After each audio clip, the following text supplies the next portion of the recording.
Bobby Borg Consulting with attorney Ben McLane and investor ABCs. Everything you need to know. All right, you guys. So I know that a very attractive subject to a lot of people watching this is investors, simply because investors are the people that give you money to help you do the stuff that you want to do, right? But there's a lot of confusion about the types of deals that are out there and maybe what should be in a deal. So I've got a great guest with me today that's going to talk about some of the things that you guys should make sure to put in deals. So let's go ahead and first start with part one, the business plan. So obviously, you don't just walk up to an investor and say, give me money. There's got to be a business plan sort of prepared that shows what the risks are and shows projections and sales and so on and so forth. So can you talk to us a little bit? Yeah, well, I think you definitely need to define what the project is. What do you need the money for? Is it a record, a tour, a video? What do you want to do? Or a series of records? What do you need the money for? So you can kind of set a parameter so everybody knows what they're putting their money into. It's easier to budget that way. And so you know how much money to ask for. You need to ask for X amount. You can't leave it open-ended, really. And then also you have to be really careful about projections, because you can't promise or guarantee any success in this business, or that could be considered fraud. Right. If you guarantee something's going to happen and it doesn't, somebody could sue you. So you have to be really careful about these are projections, estimates. But I usually, when we do it, and I don't really make the marketing plans per se, sometimes I'll help people guide them on how to do it, but it's good to look at maybe another artist. If you're a pop artist like Ariana Grande, well, what does Ariana Grande do to promote her record? She makes videos, she tours, right. She drops a single every 3 months, she does features. You kind of want to try to mirror that, so sure. In your own way, so then you can budget and kind of come up with a plan. That's the plan. Mm-hmm. Any investor is going to want to know, well, okay, how am I going to make my money back? Sure. Yeah, and you can say, well, look at that artist, she's quite successful, but you can't guarantee that just because she's successful, you're going to be successful, but you try to follow the same pattern. Sure. And, sticking with this topic real quick, maybe people could look at shows like Shark Tank to maybe get a little bit of insight in terms of some of the things that investors might want to know. For example, is there a need in the marketplace for this? I mean, in other words, are you doing something that a lot of people are already doing, or is there some sort of unique element to it? And then maybe any sort of social proof that this thing is already succeeding, of course. All of this is important. And then, of course, hey, what do you plan on doing, and what is it going to cost, obviously, right? These are important factors. Yeah? Do you agree? Okay. Oh, yeah. And then, of course, with artists, it's hard. If you're a singer, yeah, of course you want to have a hit song and be a superstar, but you better have great material and it's amazing voice, look, something. Right. And that's maybe what sets yourself apart. Right. Unless you're going to do some niche music like bluegrass or something where nobody else is doing it. I don't know. Sure. All right, let's go ahead and talk now about the final say. And what we mean here is what's important, as you explained to me prior to this recording, that a big problem often is that when somebody invests in your product, now they want to have a say in how things get done. And obviously, oftentimes, the creator or the producer of the product or service, has their own mind about how things are going to be done. So you need to spell this out as well, right?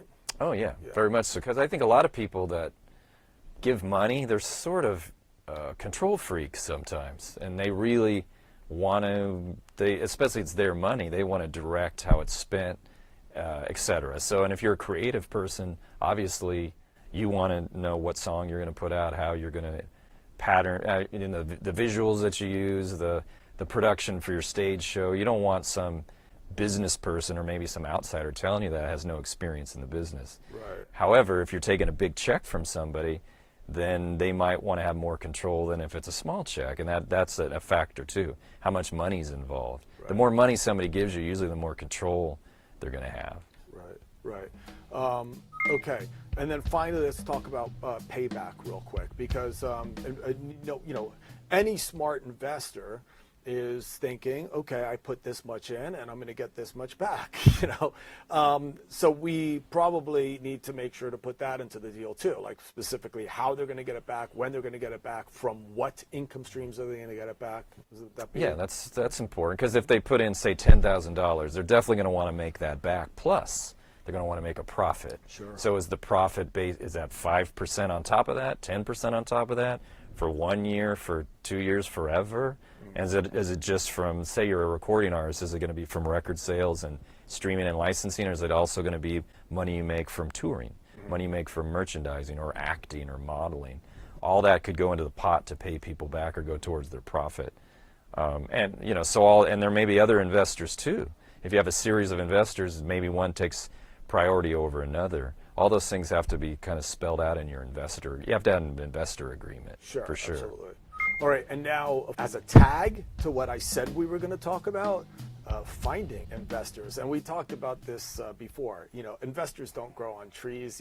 They're not so easy necessarily to find, especially when you're trying to get someone to give you a chunk of money for a risky proposition as, making a record, let's just say, for example. So what are your recommendations here in terms obviously these people are watching it right now going, okay, cool. So we know about the deals, but where are these people now, right? So what would your answer be? In my experience, most people that come to me that have investors, they tend to be relatives, friends, boyfriends, husbands, neighbors, somebody that they're close to. And then, of course, these days with the internet, you could put an outreach out there all over the place and maybe catch somebody. They could be in India or China. Who knows? They just want to get involved. They like your music. They want to support you. They're a benefactor, so there's some people out there that just love promoting somebody. They might have the money, and they don't really stress about it if they make it back. Right. I'm always amazed how some people come up with these investors out of nowhere, maybe through their church or whatever. But certainly I think first you need to go to the people you know and your immediate pool of contacts, and then expand from there. And of course, if you're already having success, it's easier to attract somebody maybe the thing about the venture capitalist type, like the Shark Tank type people, they want to put a lot of money into something. Right. You as an artist might just need 10, 15 grand.